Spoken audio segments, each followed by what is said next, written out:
Hello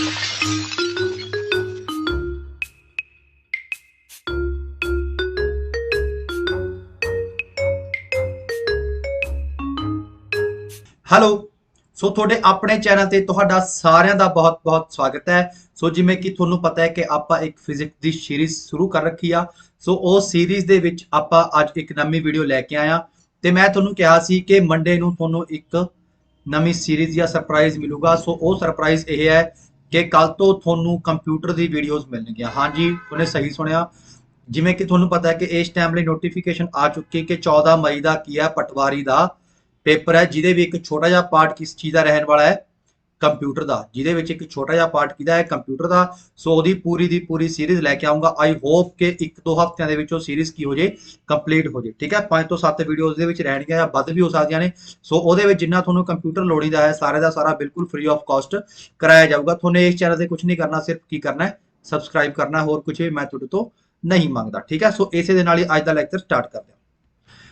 ਸੋ ਅੱਜ ਦਾ ਪਹਿਲਾ question ਹੈ ਕਿ SI unit of electric power. ਤਾਂ ਇਲੈਕਟ੍ਰਿਕ ਪਾਵਰ ਮੈਂ ਤੁਹਾਨੂੰ ਦੱਸਿਆ ਸੀ P = VI ਹੁੰਦਾ ਹੈ, ਜਿਹਦੇ ਵਿੱਚ ਕੀ ਹੁੰਦੀ ਹੈ ਪੋਟੈਂਸ਼ੀਅਲ ਡਿਫਰੈਂਸ ਜਾਂ ਵੋਲਟੇਜ। I ਕੀ ਹੁੰਦਾ ਹੈ ਕਰੰਟ, ਤੇ V ਦੀ ਯੂਨਿਟ ਤੁਹਾਨੂੰ ਪਤਾ ਵੋਲਟ ਹੁੰਦੀ ਹੈ, I ਦੀ ਐਂਪੀਅਰ ਹੁੰਦੀ ਹੈ। ਤਾਂ ਇਹਦੇ ਨਾਲ ਕੀ ਬਣ ਗਈ ਵੋਲਟ ਐਂਪੀਅਰ। ਪਰ ਮੈਂ ਤੁਹਾਨੂੰ ਕਰਾਇਆ ਸੀ ਇਹਦੀ ਇੱਕ ਯੂਨਿਟ ਕੀ ਹੁੰਦੀ ਹੈ ਹੋਰ, ਵਾਟ ਹੁੰਦੀ ਹੈ। ਇਹਦੀ ਇੱਕ ਹੋਰ ਯੂਨਿਟ ਕੀ ਹੁੰਦੀ ਹੈ, ਵਾਟ ਹੁੰਦੀ ਹੈ। ਕਿਹਦੀ, ਜੇ ਮੈਂ ਕਹਾਂ ਬਿਜਲੀ ਜਿਹੜੀ ਆਉਂਦੀ ਹੈ ਆਪਣੇ ਘਰਾਂ ਦੇ ਵਿੱਚ ਉਹਦੀ ਕਮਰਸ਼ੀਅਲ ਯੂਨਿਟ ਜਾਂ ਪਾਵਰ ਦੀ ਕਮਰਸ਼ੀਅਲ ਯੂਨਿਟ ਕੀ ਹੁੰਦੀ ਹੈ ਤਾਂ ਕਿਲੋਵਾਟ ਆਰ ਹੁੰਦੀ ਹੈ। ਪਾਵਰ ਦੀ ਕਮਰਸ਼ੀਅਲ ਯੂਨਿਟ ਕਿਲੋਵਾਟ ਆਰ ਹੁੰਦੀ ਹੈ ਤੇ ਆ ਆਪਣੇ ਕੋਲੇ ਕੀ ਹੁੰਦੀ ਹੈ volt ampere. The resistivity does not depend upon on ਦਾ। ਦੇਖੋ ਇੱਥੇ ਇੱਕ ਕੁਐਸਚਨ ਗਲਤ ਹੈ, ਇੱਥੇ ਰੈਜ਼ਿਸਟਿਵਿਟੀ ਆਊਗਾ, ਇੱਥੇ ਸੌਰੀ ਰੈਜ਼ਿਸਟਿਵਿਟੀ। ਠੀਕ ਹੈ, ਤਾਂ ਇੱਥੇ ਰੈਜ਼ਿਸਟੈਂਸ ਆਊਗਾ।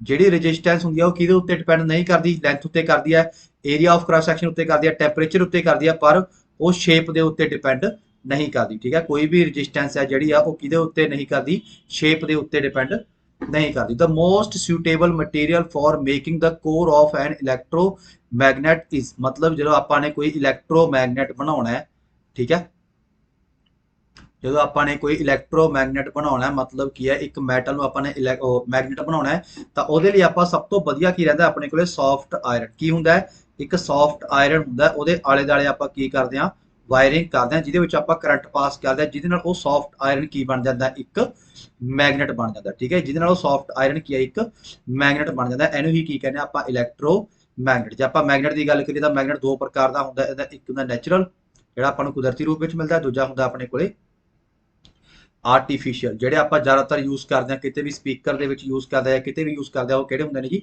ਆਰਟੀਫੀਸ਼ੀਅਲ ਹੀ ਹੁੰਦੇ ਨੇ। Which of the following is not attracted by magnet. ਤਾਂ ਮੈਗਨੇਟ ਜਾਂ ਚੁੰਬਕ ਦੇ ਦੁਆਰਾ ਕਿਹੜੀ ਚੀਜ਼ ਅਟਰੈਕਟ ਨਹੀਂ ਕੀਤੀ ਜਾਂਦੀ, ਸਟੀਲ, ਕੋਬਾਲਟ, ਨਿਕਲ। ਇਹ ਤਿੰਨੇ ਚੀਜ਼ਾਂ ਅਟਰੈਕਟ ਕੀਤੀਆਂ ਜਾਂਦੀਆਂ ਨੇ, ਪਰ ਬਰਾਸ ਨੂੰ ਅਟਰੈਕਟ ਨਹੀਂ ਕੀਤਾ ਜਾਂਦਾ। ਸਟੀਲ, ਕੋਬਾਲਟ, ਨਿਕਲ, ਆਇਰਨ।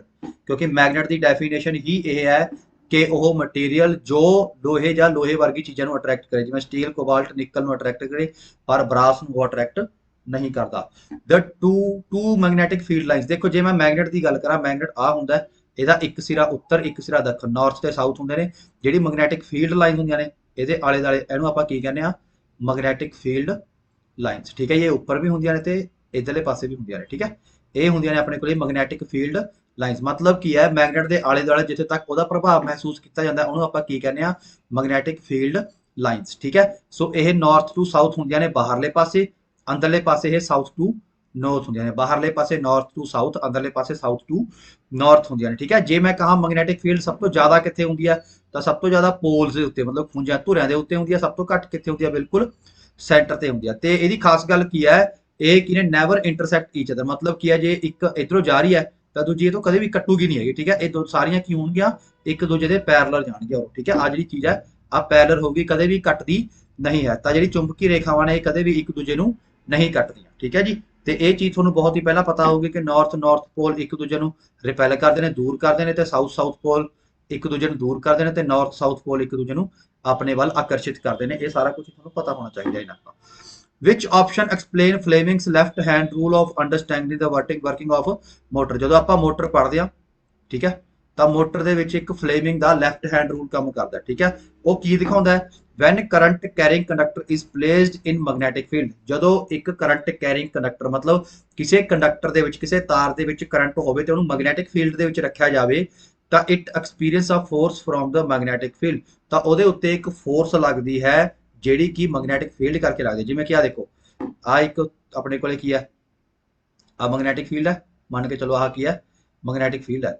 ਤਾਂ ਇਹਦੇ ਵਿੱਚ ਕੀ ਹੋਊਗਾ, ਜਦੋਂ ਕੋਈ ਵੀ ਕਰੰਟ ਕੈਰਿੰਗ ਕੰਡਕਟਰ ਮਤਲਬ ਕੀ ਹੈ, ਜਿਹਦੇ ਵਿੱਚ ਜਿਹੜੀ ਤਾਰ ਦੇ ਵਿੱਚ ਕਰੰਟ ਜਾ ਰਿਹਾ ਉਹਨੂੰ ਰੱਖਿਆ ਜਾਊਗਾ, ਤਾਂ ਉਹ ਇੱਕ ਮੈਗਨੇਟ, ਉਹ ਇੱਕ ਪ੍ਰਭਾਵ ਫੀਲ ਕਰੂਗਾ, ਕਿਹਦੇ ਕਰਕੇ, ਇਹਦੇ ਮੈਗਨੈਟਿਕ ਫੀਲਡ ਕਰਕੇ। ਇਹਨੂੰ ਹੀ ਕੌਣ ਸਮਝਾਉਂਦਾ ਹੈ, ਫਲੇਮਿੰਗਸ ਲੈਫਟ ਹੈਂਡ ਰੂਲ ਸਮਝਾਉਂਦਾ। ਫਲੇਮਿੰਗ ਇੱਕ ਬੰਦੇ ਦਾ ਨਾਮ ਸੀਗਾ, ਠੀਕ ਹੈ ਜੀ। ਪੇਪਰ 'ਚ ਤੁਹਾਨੂੰ ਆਊਗਾ ਫਲੇਮਿੰਗਸ ਲੈਫਟ ਹੈਂਡ ਰੂਲ ਕਾਹਦੇ ਲਈ ਹੁੰਦਾ ਹੈ, ਮੋਟਰ ਦੀ ਵਰਕਿੰਗ ਦੇ ਲਈ ਕੰਮ ਆਉਂਦਾ ਹੈ। Appliances that have metal body are generally connected to the earthing wire. What is the reason? ਤੁਹਾਨੂੰ ਪਤਾ ਆਪਾਂ ਅਰਥਿੰਗ ਕਰਦੇ ਹਾਂ, ਜ਼ਿਆਦਾਤਰ ਆਪਾਂ ਅਰਥਿੰਗ ਉਹਨਾਂ ਦੀ ਕਰਦੇ ਜਿਹਨੇ ਮੈਟੈਲਿਕ ਵਾਇਰ ਹੁੰਦੀ ਹੈ, ਜਿਵੇਂ ਮੈਟੈਲਿਕ ਬੋਡੀ, ਜਿਵੇਂ ਕਿ ਆਪਣੇ ਕੋਲ ਵਾਸ਼ਿੰਗ ਮਸ਼ੀਨ ਹੋ ਗਈ, ਫ੍ਰਿਜ ਹੋ ਗਿਆ, ਜਿਹਦੇ ਮੈਟਲ ਲੱਗਿਆ ਹੁੰਦਾ ਬਾਹਰੇ, ਤਾਂ ਆਪਾਂ ਉਹਦੀ ਅਰਥਿੰਗ ਕਿਉਂ ਕਰਦੇ ਹਾਂ, ਤਾਂ ਕਿ ਜੇ ਲੀਕੇਜ ਕਰੰਟ, ਕੋਈ ਵੀ ਕਰੰਟ ਲੀਕ ਹੋ ਰਿਹਾ, ਤਾਂ ਕਿ ਉਹ ਸਿੱਧਾ ਕਿੱਥੇ ਜਾਵੇ, ਧਰਤੀ ਤੇ ਜਾਵੇ, ਤਾਂ ਕਰਕੇ ਆਪਾਂ ਉਹਦੀ ਕੀ ਕਰਦੇ ਹਾਂ, ਅਰਥਿੰਗ ਕਰ ਦਿੰਦੇ ਹਾਂ, ਠੀਕ ਹੈ ਜੀ। ਕਿਉਂਕਿ ਆਪਾਂ ਕਹਿੰਦੇ ਹਾਂ ਕਿ ਜਿੰਨਾ ਵੀ ਧਰਤੀ ਦਾ ਵਾਧੂ ਕਰੰਟ ਹੈ, ਮਤਲਬ ਜਿੰਨਾ ਵੀ ਅਪਲਾਇੰਸ ਦਾ ਬਕਾਇਆ ਜੋ ਵੀ ਕਰੰਟ ਹੈ, ਉਹ ਸਾਰਾ ਕਿੱਥੇ ਜਾਂਦਾ, ਧਰਤੀ ਦੇ ਥੱਲੇ ਜਾਂਦਾ। The space around a magnet where the force, ਆਪਾਂ ਹੁਣੀ ਕਰਾ ਕੇ ਹਟਿਆ, ਇੱਕ ਚੁੰਬਕ ਦੇ ਆਲੇ ਦੁਆਲੇ ਜਿਹੜਾ ਮੈਗਨੈਟਿਕ ਫੋਰਸ ਹੈ, ਜਿਹੜੀ ਇੱਕ ਚੁੰਬਕਤਾ ਫੀਲ ਕੀਤੀ ਜਾਂਦੀ ਹੈ, ਉਹਨੂੰ ਕੀ ਕਹਿੰਦੇ ਨੇ, ਮੈਗਨੈਟਿਕ ਫੀਲਡ। ਥੱਲੇ ਕਮੈਂਟ ਕਰਕੇ ਦੱਸਣਾ ਕਿ ਮੈਗਨੈਟਿਕ ਫੀਲਡ ਦੀ ਯੂਨਿਟ ਕੀ ਹੁੰਦੀ ਹੈ। ਆਪਸ਼ਨ ਮੈਂ ਤੁਹਾਨੂੰ ਦੇ ਦੇਣਾ, ਇੱਕ ਹੈ ਟੈਸਲਾ, ਇੱਕ ਹੁੰਦੀ ਹੈ ਵੈਬਰ। ਦੋਨਾਂ ਦੇ ਵਿੱਚੋਂ ਦੱਸਣਾ ਵੀ ਕਿਹੜੀ ਹੁੰਦੀ ਹੈ, ਠੀਕ ਹੈ, ਟੈਸਲਾ ਕੀ ਵੈਬਰ, ਮੈਗਨੈਟਿਕ ਫੀਲਡ ਦੀ ਯੂਨਿਟ ਹੁੰਦੀ ਹੈ, ਥੱਲੇ ਕਮੈਂਟ ਕਰਕੇ ਦੱਸਣਾ। ਦਿਸ ਹੈਪਨਸ ਇਫ ਯੂ ਕੱਟ ਐਨ ਮੈਗਨੇਟ ਇਨਟੂ ਹਾਫ, ਜੇ ਆਪਾਂ ਇੱਕ ਮੈਗਨੇਟ ਨੂੰ, ਆ ਮੈਗਨੇਟ ਹੈ, ਇਹਨੂੰ ਆਪਾਂ ਹਾਫ ਦੇ ਵਿੱਚ ਕੱਟ ਦਈਏ, ਆ ਨਾਰਥ ਹੈ, ਆ ਸਾਊਥ ਹੈ, ਤਾਂ ਕੀ ਹੋ ਜਾਊਗਾ, ਇਟ ਲੂਜ਼ ਮੈਗਨੇਟਿਜ਼ਮ, ਤਾਂ ਕੀ ਇਹ ਮੈਗਨੇਟਿਜ਼ਮ ਇਹਦੇ ਵਿੱਚੋਂ ਘਟ ਜਾਊਗਾ, ਮਤਲਬ ਮੈਗਨੈਟਿਕ ਫੀਲਡ ਘਟ ਜੂਗੀ, ਚੁੰਬਕਤਾ ਘਟ ਜੂਗੀ, ਨਹੀਂ ਘਟਦੀ ਜੀ। ਇਟਸ ਐਟਮ ਰੀਅਰੇਂਜ ਦੈਮਸੈਲਫ, ਨਹੀਂ ਜੀ, ਇਹ ਵੀ ਨਹੀਂ ਹੁੰਦਾ। It become a stronger magnet, ਨਹੀਂ ਹੁੰਦਾ। ਪਰ ਇਹ ਦੋ ਬਣ ਜਾਣਗੇ, ਠੀਕ ਹੈ, ਇਹ ਕੀ ਬਣ ਜਾਣਗੇ, ਦੋ। ਇੱਕ ਖਾਸ ਗੱਲ ਹੁੰਦੀ ਹੈ ਮੈਗਨੇਟ ਦੀ, ਮੈਗਨੇਟ ਨੂੰ ਜਿੰਨਾ ਮਰਜ਼ੀ ਕੱਟੀ ਚੱਲੋ ਜਾਂ ਤੋੜੀ ਚੱਲੋ, ਤਾਂ ਮੈਗਨੇਟ ਕਦੇ ਵੀ ਆਪਣੀ ਚੁੰਬਕਤਾ ਨੂੰ ਖਤਮ ਨਹੀਂ ਕਰਦਾ। ਪੇਪਰ 'ਚ ਆਉਂਦਾ ਕਿ ਉਹਦੀ ਚੁੰਬਕਤਾ ਕਿਵੇਂ ਖਤਮ ਹੋ ਸਕਦੀ ਹੈ, ਤਿੰਨ ਕਾਰਨਾਂ ਕਰਕੇ। ਇੱਕ ਤਾਂ ਬੀਟਿੰਗ ਕਰਕੇ, ਬੀਟਿੰਗ ਮਤਲਬ ਜਦੋਂ ਬਹੁਤ ਜ਼ਿਆਦਾ ਕੁੱਟਦੇ ਹੋ ਥੋੜੇ ਨਾਲ, ਤਾਂ ਉਹਦੀ ਮੈਗਨੇਟਤਾ ਖਤਮ ਹੋ ਜਾਊਗੀ, ਚੁੰਬਕਤਾ ਖਤਮ ਹੋ ਜਾਊਗੀ। ਦੂਜਾ ਹੀਟਿੰਗ ਦੇ ਨਾਲ, ਜਿਹਨੂੰ ਬਹੁਤ ਜ਼ਿਆਦਾ ਗਰਮ ਕਰਦੇ ਹੋ ਤਾਂ ਵੀ ਉਹਦੀ ਚੁੰਬਕਤਾ ਖਤਮ ਹੋ ਜੂ। ਤੀਜਾ ਫਾਲਿੰਗ, ਜੇ ਆਪਾਂ ਬਹੁਤ ਜ਼ਿਆਦਾ ਉੱਚੀ ਬਿਲਡਿੰਗ ਤੋਂ ਉਹਨੂੰ ਸਿੱਟਦੇ ਹਾਂ, ਤਾਂ ਉਹਦੀ ਚੁੰਬਕਤਾ ਕੀ ਹੋ ਸਕਦੀ ਹੈ, ਖਤਮ ਹੋ ਸਕਦੀ ਹੈ। ਪਰ ਉਹਨੂੰ ਤੋੜਨ ਦੇ ਨਾਲ ਕਦੇ ਵੀ ਚੁੰਬਕਤਾ ਖਤਮ ਨਹੀਂ ਹੁੰਦੀ। Which statement is true for reflection of light. ਦੇਖੋ ਰਿਫਲੈਕਸ਼ਨ ਕੀ ਹੁੰਦਾ, ਜਿਵੇਂ ਤਲ ਹੈ, ਕੋਈ ਵੀ ਤਲ ਤੇ ਜੇ ਲਾਈਟ ਪੈ ਰਹੀ ਹੈ ਤੇ ਉੱਥੋਂ ਹੀ ਵਾਪਸ ਮੁੜ ਰਹੀ ਹੈ, ਉਹਨੂੰ ਆਪਾਂ ਕੀ ਕਹਿੰਦੇ ਆ, ਰਿਫਲੈਕਸ਼ਨ। ਇਹਨੂੰ ਆਪਾਂ ਕਹਿੰਦੇ ਆ ਐਂਗਲ ਆਫ ਇਨਸੀਡੈਂਟ, ਇਹਨੂੰ ਆਪਾਂ ਕਹਿੰਦੇ ਆ ਐਂਗਲ ਆਫ ਰਿਫਲੈਕਸ਼ਨ। ਆਈ ਤੇ ਆਰ, ਇਨਸੀਡੈਂਟ ਮਤਲਬ ਇੱਥੇ ਆਉਣਾ, ਆਰ ਮਤਲਬ ਇੱਥੋਂ ਵਾਪਸ ਆਉਣਾ, ਤੇ ਇਹ ਦੋਨੇ ਐਂਗਲ ਇੱਕ ਨਾਰਮਲ ਹੁੰਦਾ ਇੱਥੇ, ਆ ਚੀਜ਼ ਨੂੰ ਨਾਰਮਲ ਕਹਿੰਦੇ ਨੇ। ਇਹ ਦੋਨੇ ਐਂਗਲ, ਐਂਗਲ ਆਫ ਇਨਸੀਡੈਂਸ ਤੇ ਐਂਗਲ ਆਫ ਰਿਫਲੈਕਸ਼ਨ ਕੀ ਹੁੰਦੇ ਨੇ, ਬਿਲਕੁਲ ਸੇਮ ਹੁੰਦੇ ਨੇ। ਜਿਹੜੇ ਮਾਧਿਅਮ ਤੋਂ ਜਾਂਦੇ ਨੇ ਉਹੀ ਮਾਧਿਅਮ ਵਿੱਚ ਜਦੋਂ ਕੋਈ ਵੀ ਰੋਸ਼ਨੀ ਵਾਪਸ ਆਏ, ਉਹਨੂੰ ਆਪਾਂ ਕੀ ਕਹਿੰਦੇ ਆ, ਆ ਦੇਖੋ। ਤਾਂ ਸਟੇਟਮੈਂਟ ਕਿਹੜੀ ਟਰੂ ਹੈ, the angle of incidence and reflection are equal. ਜੇ ਕੋਈ ਆ ਚੀਜ਼ ਗਈ, ਇੱਥੋਂ ਗਈ, ਇੱਥੋਂ ਗਈ, ਤਾਂ ਆ ਕੀ ਆਪਣੇ ਕੋਲ ਐਂਗਲ ਆਫ ਇਨਸੀਡੈਂਸ, ਆ ਕੀ ਐਂਗਲ ਆਫ ਰਿਫਲੈਕਸ਼ਨ, ਤਾਂ angle of I is equal to angle of R ਦੇ ਬਰਾਬਰ ਹੁੰਦਾ, ਠੀਕ ਹੈ ਜੀ। ਇਹ ਕਿਹਦੇ ਵਿੱਚ ਹੁੰਦਾ, ਇਹ ਮਿਰਰ ਦੇ ਵਿੱਚ ਹੁੰਦਾ। ਮਿਰਰ ਆਪਣੇ ਕੋਲ ਦੋ ਪ੍ਰਕਾਰ ਦੇ ਹੁੰਦੇ ਨੇ। ਆਹ ਮਿਰਰ ਹੁੰਦਾ ਦੇਖੋ ਜੀ, ਜਿਹਦੀ ਇੱਕ ਸਤਹ ਤੋਂ ਲਾਈਟ ਜਾਵੇ ਤੇ ਉੱਥੋਂ ਹੀ ਵਾਪਸ ਆ ਜਾਏ, ਇਹ ਮਿਰਰ ਹੁੰਦਾ। ਜੇ ਇੱਥੋਂ ਜਾ ਕੇ ਉਹ ਬਾਹਰ ਨੂੰ ਚਲੀ ਜਾਵੇ, ਉਹਨੂੰ ਆਪਾਂ ਕੀ ਕਹਿੰਦੇ ਆ, ਲੈਂਸ ਕਹਿੰਦੇ ਆ, ਠੀਕ ਹੈ। ਜੇ ਇੱਥੋਂ ਪਾਰ ਕਰ ਜਾਓ ਲੈਂਸ, ਜਿਵੇਂ ਮੇਰੇ ਚਸ਼ਮੇ ਦਾ ਇਹ ਲੈਂਸ ਹੈ। ਜਿਵੇਂ ਆਪਾਂ ਜੇ ਗੱਲ ਕਰੀਏ, ਜਿਵੇਂ ਮੁੰਡੇ ਸ਼ੀਸ਼ੇ ਦੇਖਦੇ ਨੇ, ਉਹ ਜਿਹੜਾ ਸ਼ੀਸ਼ਾ ਹੁੰਦਾ, ਸ਼ੀਸ਼ੇ ਨੂੰ ਆਪਾਂ ਮਿਰਰ ਕਹਿੰਦੇ ਆ। ਲੈਂਸ ਕੀ ਹੁੰਦਾ ਆਪਣੇ ਕੋਲੇ, ਆਹ ਚੀਜ਼ ਨੂੰ ਆਪਾਂ ਕੀ ਕਹਿੰਦੇ ਆ, ਲੈਂਸ ਕਹਿੰਦੇ ਨੇ। ਜੇ ਪੇਪਰ 'ਚ ਆ ਜੇ ਮਿਰਰ ਫਾਰਮੂਲਾ ਕੀ ਹੁੰਦਾ, ਤਾਂ ਮਿਰਰ ਫਾਰਮੂਲਾ ਹੁੰਦਾ 1/v ਪਲੱਸ 1/u ਬਾਈ 1/f, ਜਿਹਦੇ ਵਿੱਚ v ਕੀ ਹੁੰਦਾ ਜੀ, v ਹੁੰਦਾ ਇਮੇਜ ਡਿਸਟੈਂਸ, u ਕੀ ਹੁੰਦਾ, u ਹੁੰਦਾ ਆਬਜੈਕਟ ਡਿਸਟੈਂਸ, f ਕੀ ਹੁੰਦੀ ਆ, ਫੋਕਲ ਲੈਂਥ। f ਕੀ ਹੁੰਦੀ ਹੈ ਜੀ, ਫੋਕਲ ਲੈਂਥ। ਇਹ ਤਿੰਨ ਚੀਜ਼ਾਂ ਹੁੰਦੀਆਂ ਨੇ, v u ਤੇ f। ਜੇ ਆਪਾਂ ਲੈਂਜ ਫਾਰਮੂਲੇ ਦੀ ਗੱਲ ਕਰੀਏ, ਲੈਂਜ ਦੇ ਵਿੱਚ ਹੋਰ ਕੁਝ ਨਹੀਂ ਹੁੰਦਾ, ਬਸ ਕੱਲਾ ਮਾਈਨਸ ਲੱਗ ਜਾਂਦਾ, ਬਾਕੀ ਸਾਰਾ ਕੁਝ ਸੇਮ ਹੁੰਦਾ। The focal length of a plane mirror, ਜਿਹੜਾ ਦੇਖੋ ਲੋਕ ਦੇਖਦੇ ਨੇ ਆਪਣੇ ਆਪ ਨੂੰ, ਉਹ ਕੀ ਹੁੰਦਾ, ਪਲੇਨ ਮਿਰਰ। ਪਲੇਨ ਮਿਰਰ ਦੀ ਖਾਸ ਗੱਲ ਕੀ ਹੁੰਦੀ ਹੈ, ਇਹ ਜਿੰਨੀ ਹਾਈਟ ਤੁਹਾਡੀ ਓਰੀਜਨਲ ਹੋਊਗੀ, ਉਨੀ ਹਾਈਟ ਦੀ ਤੁਹਾਡੀ ਇਮੇਜ ਦੇਖੋਗੀ। ਜਿੰਨਾ ਜਿੰਨਾ ਤੁਸੀਂ ਸ਼ੀਸ਼ੇ ਤੋਂ ਦੂਰ ਹੁੰਦੇ ਜਾਓਗੇ, ਉਨੀ ਉਨੀ ਤੁਸੀਂ ਜਿਹੜੀ ਇਮੇਜ ਹੈ ਉਹ ਵੀ ਦੂਰ ਹੁੰਦੀ ਜਾਊਗੀ। ਬਸ ਇਹਦੇ ਵਿੱਚ ਫਰਕ ਹੁੰਦਾ ਹੈ, ਲਿਟਰਲ ਇਨਵਰਟਨ ਹੁੰਦਾ। ਲਿਟਰਲ ਦਾ ਮਤਲਬ ਜੇ ਤੁਹਾਡਾ ਤੁਸੀਂ ਆਪਣਾ ਰਾਈਟ ਸੱਜਾ ਹੱਥ ਖੜਾ ਕਰਦੇ ਹੋ, ਤਾਂ ਉੱਥੇ ਕੀ ਦੇਖੂਗਾ, ਉਹ ਖੱਬਾ ਹੱਥ ਦੇਖੂਗਾ। ਇਹਨੂੰ ਆਪਾਂ ਕਹਿੰਦੇ ਲਿਟਰਲ ਇਨਵਰਟਡ, ਠੀਕ ਹੈ। ਸੱਜੇ ਦਾ ਖੱਬਾ ਹੋਣਾ ਲਿਟਰਲ ਇਨਵਰਟਡ। ਤਾਂ ਇਹਦੀ ਫੋਕਲ ਲੈਂਥ ਕੀ ਹੁੰਦੀ ਹੈ, ਇਹਦੀ ਫੋਕਲ ਲੈਂਥ ਕੀ ਹੁੰਦੀ ਹੈ, ਇਨਫਾਈਨਾਈਟ ਹੁੰਦੀ ਹੈ। ਕਿਉਂਕਿ ਜਦੋਂ ਇੱਥੋਂ ਕੋਈ ਵੀ ਰੇ ਪਾਸ ਜਾਂਦੀ ਹੈ, ਤਾਂ ਉਹ ਸਿੱਧਾ ਹੀ ਹੋ ਜਾਂਦੀ ਹੈ, ਕਦੇ ਵੀ ਇੱਥੇ ਮੁੜਦੀ ਨਹੀਂ ਹੈਗੀ। ਤਾਂ ਕਰਕੇ ਇਹਦੀ ਫੋਕਲ ਲੈਂਥ ਕੀ ਹੋ ਜਾਂਦੀ ਹੈ, ਇਨਫਾਈਨਾਈਟ ਹੋ ਜਾਂਦੀ ਹੈ, ਠੀਕ ਹੈ। ਇਹ ਥੋੜਾ ਜਿਹਾ ਚੈਪਟਰ ਸਮਝਣ ਵਾਲਾ ਹੈ, ਜਦੋਂ ਕੋਈ ਥਿਊਰੀ ਲੈਕਚਰ ਲੱਗਿਆ ਮੈਂ ਤੁਹਾਨੂੰ ਜ਼ਰੂਰ ਸਮਝਾਉਂਗਾ, ਠੀਕ ਹੈ। ਆ ਦੇਖੋ, ਆ ਹੁੰਦਾ ਆਪਣੇ ਕੋਲੇ ਦੋ ਸਫੈਰੀਕਲ ਮਿਰਰ, ਠੀਕ ਹੈ। ਇੱਕ ਸਫੈਰੀਕਲ ਮਿਰਰ ਆ ਪੂਰਾ ਕੀ ਹੈ ਸਫੀਅਰ, ਜਦੋਂ ਆਪਾਂ ਇਹਨੂੰ ਤੋੜਦੇ ਆ ਤਾਂ ਜਿਹੜਾ ਆ ਪਾਰਟ ਹੈ ਜੇ ਆਪਾਂ ਇੱਥੋਂ ਰਿਫਲੈਕਟ ਕਰਾਈਏ ਕੋਈ ਚੀਜ਼ ਉਹਨੂੰ ਆਪਾਂ ਕੀ ਕਹਿ ਦਿੰਦੇ ਆ ਕਨਵੈਕਸ ਮਿਰਰ, ਤੇ ਜੇ ਆਪਾਂ ਅੰਦਰੋਂ ਕੋਈ ਚੀਜ਼ ਰਿਫਲੈਕਟ ਕਰਾਈਏ ਉਹਨੂੰ ਆਪਾਂ ਕੀ ਕਹਿ ਦਿੰਦੇ ਆ ਲਾਈਟ ਰਿਫਲੈਕਟ ਕਰਾਈਏ ਉਹਨੂੰ ਆਪਾਂ ਕੀ ਕਹਿ ਦਿੰਦੇ ਆ ਕਨਕੇਵ ਮਿਰਰ, ਠੀਕ ਹੈ। ਸੋ ਇਹ ਚੀਜ਼ ਨੂੰ ਕੀ ਕਹਿੰਦੇ ਨੇ ਕਰਵੇਚਰ, ਰੇਡੀਅਸ ਆਫ ਕਰਵੇਚਰ, ਤੇ ਇਹਨੂੰ ਸਾਰੀ ਦੀ ਸਾਰੀ ਲਾਈਨ ਨੂੰ ਕੀ ਕਹਿੰਦੇ ਨੇ ਪ੍ਰਿੰਸੀਪਲ ਐਕਸਿਸ, ਇਹਨੂੰ ਕੀ ਕਹਿੰਦੇ ਨੇ ਪੋਲ ਕਹਿੰਦੇ ਨੇ, ਇਹਨੂੰ ਆਪਾਂ ਕਹਿੰਦੇ ਆ ਸੈਂਟਰ ਆਫ ਕਰਵੇਚਰ, ਠੀਕ ਹੈ ਜੀ। ਇਹ ਸਾਰਾ ਹੋਲੋ ਹੁੰਦਾ, ਜੇ ਆਪਾਂ ਇਧਰੋਂ ਕਰਾਈਏ ਤਾਂ ਇਹ ਕਨਕੇਵ, ਜੇ ਆਪਾਂ ਇਧਰਲੇ ਪਾਸੋਂ ਰਿਫਲੈਕਟ ਕਰਾਈਏ ਤਾਂ ਇਹ ਕਨਵੈਕਸ ਮਿਰਰ, ਠੀਕ ਹੈ ਜੀ। ਮਿਰਰ ਦਾ ਮਤਲਬ ਸ਼ੀਸ਼ਾ। ਤੇ ਜਿਹੜੀ ਇਮੇਜ ਬਣਦੀ ਹੈ ਕਨਵੈਕਸ ਦੇ ਵਿੱਚ, ਕਨਵੈਕਸ ਕਿਹੜਾ ਹੁੰਦਾ ਆਹ, ਜਦੋਂ ਇੱਥੋਂ ਬਣੂਗੀ ਤਾਂ ਇਹ ਇਧਰ ਨੂੰ ਟਕਰਾ ਕੇ ਵਾਪਸ ਜਾਊਗੀ, ਠੀਕ ਹੈ ਜੀ। ਇਹ ਇਧਰ ਨੂੰ, ਇਹ ਇਧਰ ਨੂੰ ਟਕਰਾ ਕੇ ਵਾਪਸ ਜਾਊ, ਠੀਕ ਹੈ। ਇਹ ਬਾਹਰ ਨੂੰ ਟਕਰਾ ਕੇ ਵਾਪਸ ਆਗੀ, ਇਹ ਕਦੇ ਇਕੱਠੀ ਤਾਂ ਹੋਣੀ ਨਹੀਂ। ਜਦੋਂ ਇਹ ਇਕੱਠੀ ਨਾ ਹੋਵੇ ਤਾਂ ਆਪਾਂ ਕਹਿੰਦੇ ਆ ਵੀ ਇਹ ਇਧਰਲੇ ਪਾਸੇ ਇਕੱਠੀ ਹੋ ਜੂ, ਜਦੋਂ ਆਪਾਂ ਨੂੰ ਜਾਣਬੁੱਝ ਕੇ ਜੋੜਾਂਗੇ। ਤੇ ਜਦੋਂ ਆਪਾਂ ਜਾਣਬੁੱਝ ਕੇ ਜੋੜਦੇ ਆ ਤਾਂ ਉਹਨੂੰ ਆਪਾਂ ਕੀ ਕਹਿੰਦੇ ਆ ਵਰਚੁਅਲ ਇਮੇਜ, ਉਹਨੂੰ ਆਪਾਂ ਕੀ ਕਹਿੰਦੇ ਆ ਵਰਚੁਅਲ ਇਮੇਜ। ਜਿਵੇਂ ਇਹਦੇ ਵਿੱਚ ਇਹ ਆਪਸ ਦੇ ਵਿੱਚ ਇਹੀ ਮਿਲ ਜੂਗੀ, ਇਹਦੇ ਵਿੱਚ ਜਦੋਂ ਆਪਾਂ ਲਾਟ ਮਾਰਾਂਗੇ ਤਾਂ ਉਹ ਓਰੀਜਨਲ ਮਿਲ ਜੂਗੀ। ਤਾਂ ਕਨਕੇਵ ਮਿਰਰ ਵਿੱਚ ਜਿਹੜੀ ਇਮੇਜ ਬਣੂਗੀ ਉਹ ਕੀ ਹੁੰਦੀ ਹੈ, ਉਹਦਾ ਜੋ ਮਤਲਬ ਇਮੇਜ ਹੋਊਗੀ ਉਹ ਰੀਅਲ ਹੋਊਗੀ, ਪਰ ਕਨਵੈਕਸ ਦੇ ਵਿੱਚ ਕੀ ਹੋਊਗੀ ਆਪਣੇ ਕੋਲੇ ਵਰਚੁਅਲ ਹੋਊਗੀ, ਠੀਕ ਹੈ। ਕਨਕੇਵ ਦੇ ਵਿੱਚ ਰੀਅਲ ਹੋਊਗੀ, ਕਨਵੈਕਸ ਦੇ ਵਿੱਚ ਵਰਚੁਅਲ ਹੋਊਗੀ। ਜਿਹੜੀ ਵਰਚੁਅਲ ਹੁੰਦੀ ਆ ਉਹ ਹਮੇਸ਼ਾ ਕੀ ਹੋਊਗੀ ਇਰੈਕਟ, ਇਰੈਕਟ ਮਤਲਬ ਸਿੱਧੀ, ਤੇ ਰੀਅਲ ਹਮੇਸ਼ਾ ਕੀ ਹੋਊਗੀ ਇਨਵਰਟਡ, ਰੀਅਲ ਹਮੇਸ਼ਾ ਕੀ ਹੋਊਗੀ ਇਨਵਰਟਡ ਹੋਊਗੀ।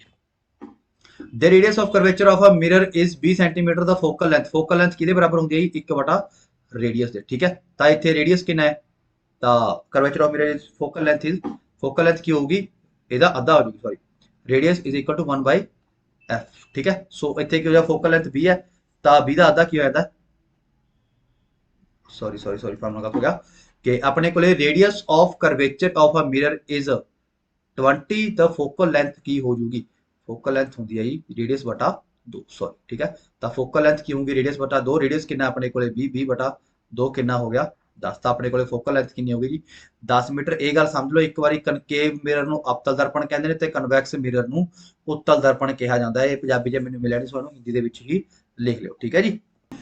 Which of the following has the highest refractive index? Refractive index ਕੀ ਹੁੰਦਾ ਦੇਖੋ n refractive index ਹੁੰਦਾ, ਇਹਦੀ ਕੋਈ ਯੂਨਿਟ ਨਹੀਂ ਹੁੰਦੀ, ਪੇਪਰ ਚ ਆਉਂਦਾ।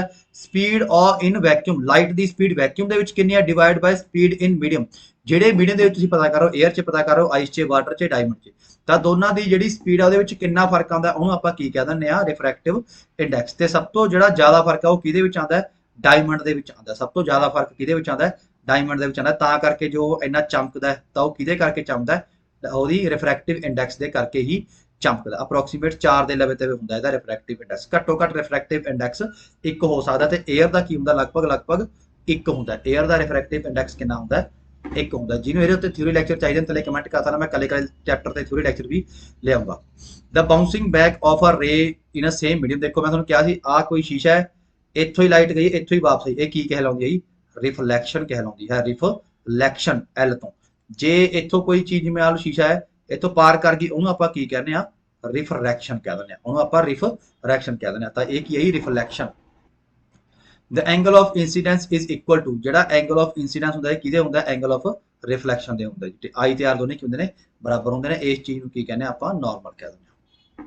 ਦ ਮਿਰਰਸ ਯੂਜ਼ ਇਨ ਟਾਰਚ, ਟਾਰਚ ਵਗੈਰਾ ਦੇ ਵਿੱਚ ਜਿਹੜੇ ਮਿਰਰ ਲੱਗੇ ਹੁੰਦੇ ਨੇ ਇਹਨਾਂ ਦੇ ਪਿੱਛੇ ਜਿਹੜੇ ਇੱਥੋਂ ਲਾਈਟ ਜਾਂਦੀ ਹੈ ਤੇ ਵਾਪਸ ਆਉਂਦੀ ਆ ਉਹਨਾਂ ਨੂੰ ਕੀ ਕਹਿੰਦੇ ਨੇ ਕਨਕੇਵ ਮਿਰਰ ਕਹਿੰਦੇ। ਇਹ ਲਾਈਟ ਨੂੰ ਖਿੰਡਾਉਣ ਦਾ ਕੰਮ ਕਰਦੇ ਨੇ, ਠੀਕ ਹੈ ਜੀ।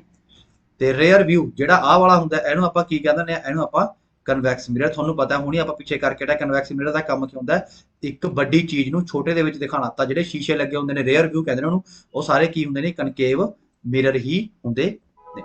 ਦ ਮਿਰਰ ਫਾਰਮੂਲਾ ਕੀ ਹੁੰਦਾ ਆਪਾਂ ਪਿੱਛੇ ਕਰ ਚੁੱਕੇ, ਆ ਕੀ ਹੁੰਦਾ 1/f is equal to 1/u plus 1/v। ਇਹ ਕੀ ਹੁੰਦਾ ਮਿਰਰ ਫਾਰਮੂਲਾ। ਜੇ ਮਾਈਨਸ ਲੱਗ ਜੇ ਤਾਂ ਉਹ ਕੀ ਹੁੰਦਾ ਆਪਣਾ ਲੈਂਸ ਫਾਰਮੂਲਾ, ਠੀਕ ਹੈ। ਸੋ ਇਹਦੇ ਨਾਲ ਹੀ ਅੱਜ ਦਾ ਆਪਣਾ ਲੈਕਚਰ ਸਮਾਪਤ ਹੁੰਦਾ। ਇਹਦੀ ਇੱਕ ਵੀਡੀਓ ਹੋਰ ਆਊਗੀ, ਸਟੇ ਟਿਊਨਡ, ਇਹਨੂੰ ਜਰੂਰ ਦੇਖਿਓ। Thank you very much.